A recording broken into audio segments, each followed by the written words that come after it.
Deputy speaker Punjab assembly के खिलाफ तहरीक अदम एतमाद का मामला है। पीडीएम के लिए नंबर्स पूरे करना दर्द सर बन गया है। फवाद चौधरी के लीगी एमपीए से राबते के बयान पर पीडीएम में खलबली मच गई है। तहरीक अदम एतमाद जमा तो करा दी, नंबर्स कैसे पूरे किए जाएं, पीडीएम इस हवाले से परेशान दिखाई देती है। अब इधर उधर ना हो जाएं, लीगी क़यादत ने रहनुमाओं को टास्क सौंप दिया है। इसी हवाले से मजीद तफसीलात मालूम कर लेते हैं बोल न्यूज के नुमाइंदे अखलाक बाजवा से। अखलाक, तो पीडीएम अब फिर परेशान है नंबर्स पूरे करने के हवाले से? जी बिल्कुल, तहरीक एतमाद जमा तो करा दी है, लेकिन नंबर कैसे पूरे करें इस हवाले से पीडीएम की क़यादत सब परेशान है। और अपने ही लोग इधर उधर ना हो जाएं, लीगी क़यादत ने रहनुमाओं को जो है अहम तरीन टास्क दे दिए हैं। राय के मुताबिक मुस्लिम लीग नून की क़यादत का मेंबरान पंजाब असेंबली से मुशावरत का भी सिलसिला जारी हो चुका है। और फवाद चौधरी के बयान लीगी एमपीए राब्ते में है कि बयान पर जो है वो पीडीएम में खलबली मची हुई है।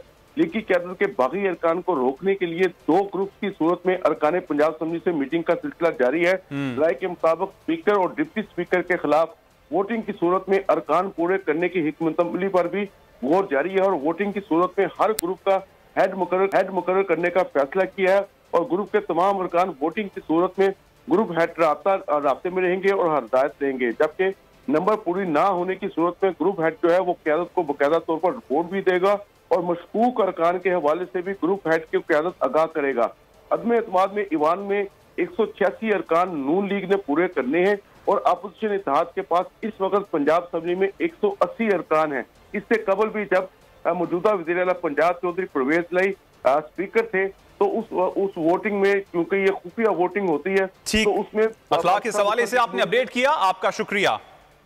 और अब कुछ बात मुआशी सूरत हाल की, तो स्टेट बैंक के ज़र मुबादला के ज़खायर मजीद 29 करोड़